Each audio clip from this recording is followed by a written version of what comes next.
I am telling you. I'm telling you. I know he sleeps in, Valintumar Road. How many Ugandans have got those? There is a tree there, near the time there is an anti-hill. Do you see that purple house? That's what is there. If I stay in Valintumar Road, the nearest police would know the area because we do the mapping and we know our area of operation. This topic, we can discuss it all day. Just, Honorable Katuntu, this is the message you need to read for Bamwine, just a final one for Bamwine to investigate for himself.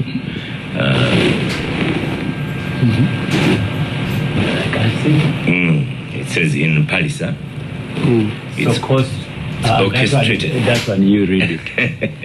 In Palisa, it's orchestrated by the RDC himself.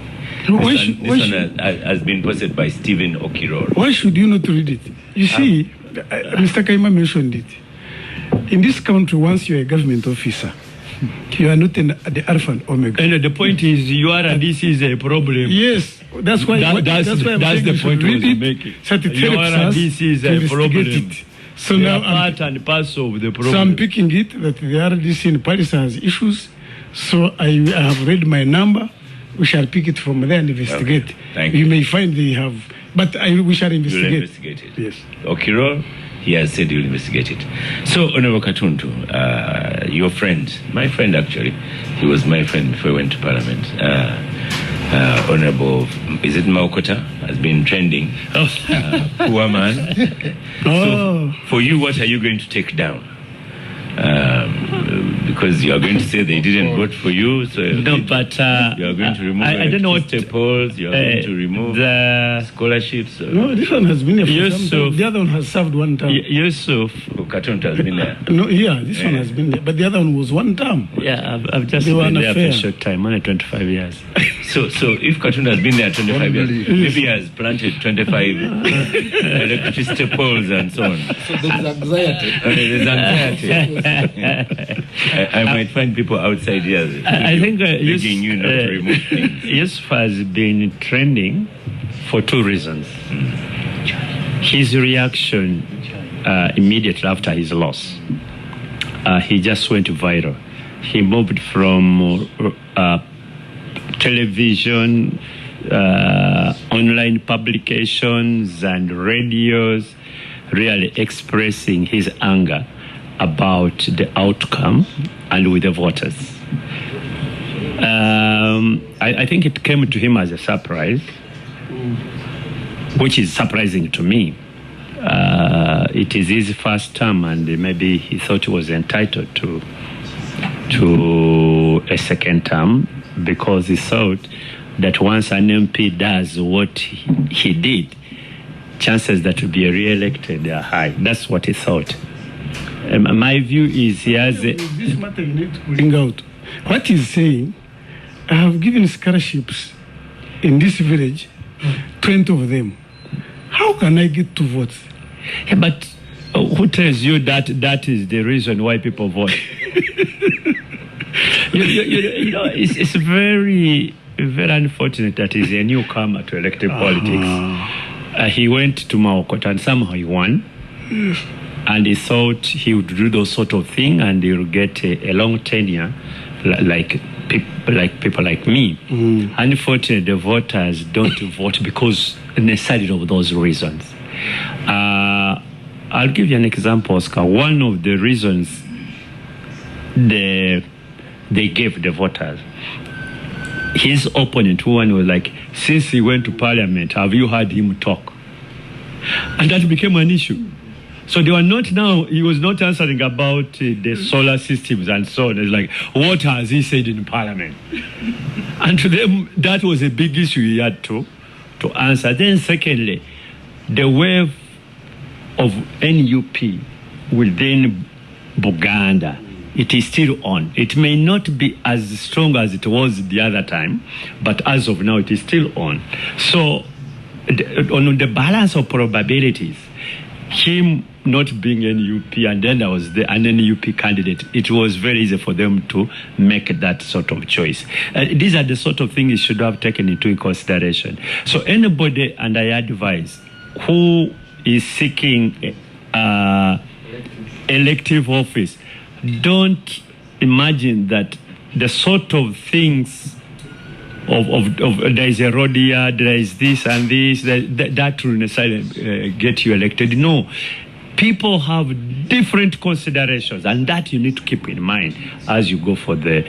So to me, it was a little bit unfortunate, his reaction. It was impulsive. He should have sort of relaxed, absorbed it, reflected on it, studied his own electorate and the general electorate of the country, and said, okay, maybe this is the sort of thing they want. But I'm sure he took a decision, a final, and said he will never go back in elective politics. Forget about it. He said that is a closed chapter. No, you can. You can. People get annoyed. People, I'm not a Munyankwe, so the say that a family man does not swear.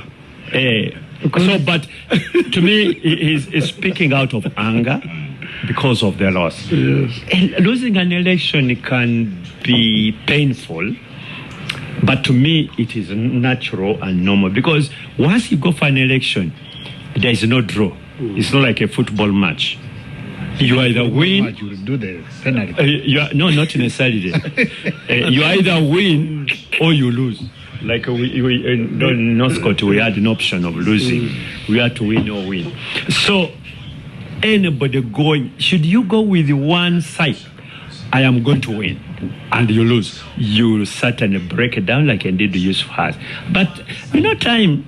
A friend of mine, a general, always tells you time is the best teacher. Time will help. Time will help. He'll cool down. Yeah. He'll know his people. And I'm sure he'll go and say, you guys, you didn't do well. Then they'll tell him, no, you also abused us. And then life will continue. Life must continue. Indeed. So, Honorable Biara, you are MP-elect. Have you understood the role of an MP? Are you going to plant electricity poles that you will pluck down after you have lost the first one, the speakership? Then after you lose the second one of your seat, are you well prepared? Another side of the coin, if I won both, like the way I'm going to win. But I purely understand the roles of an MP. Of course, legislation, appropriation, oversight. Well, then you will not have similar problems. Yes, but. Is there, just an interruption, is there an orientation that happens? Oh, yes. Like Mr. Biara here will be orientated? Yeah, and that's, I thought he would really, he has to go through this orientation, then he will change a few of his ideas he has to do. And I've been following the Honorable Katuntu for a long time, and all the debates. I've been watching most of the debates in the parliamentary sessions now that they broadcast them on TV. Even if you have not reached Parliament, you can have a peek of most of this information. The only thing I'm remaining with now is the hands-on skills. I need to be in office and see how things go. But apart from those roles, there are things we do as leaders in terms of charity. Whenever you are a leader, you have come out to sacrifice. You will not wait for a government or any other person to come and offer support to your electorates or to your community. Because if I constructed an electricity transmission line in my village or my parish, it is going to help me and many others. That is where it is just an extra or additional way of supporting the people you are leading, because they are seeing hope in you. And these roles, of course, are supposed to be done by us, the government, the executive, but complementing out of your deep heart. Maybe you could be a Christian or you could be a religious person, like my brother Haji Katuntu, but that one shouldn't be mandatory that when you do those activities, you are supposed to be voted back. Some of us have to be annoyed. Because if you do charity, annoyed, exactly. Why do you get annoyed? I'll give an example. I'm investing. Oscar and the gangsters, I'll give an example of myself.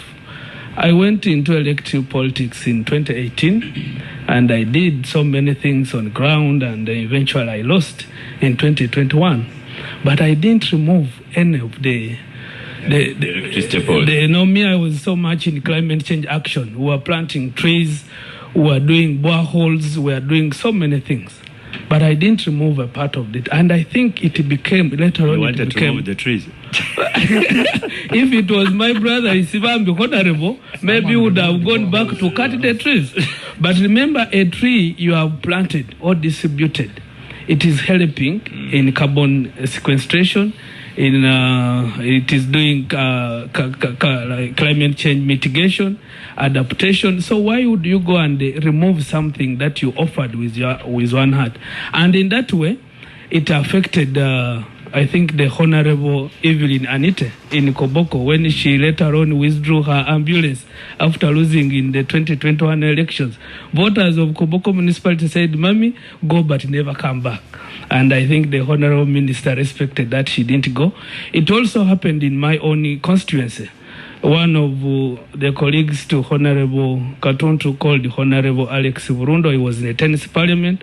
When he lost, he withdrew his ambulance. And the voters said, "Please never come back." When he came back to contest against me, they were asking on the public rallies, "Where is our ambulance?" And the guy came back with it. They said, "No, we have already known where your heart lies. You are not with us in all conditions." So I want to advise my colleagues, those who wish to be in leadership, not only political space, but also in your own home. If you bought a car for your wife, for example, and she causes annoyance to you, and then you say, "Please, give me the keys." Do you think she will trust you again?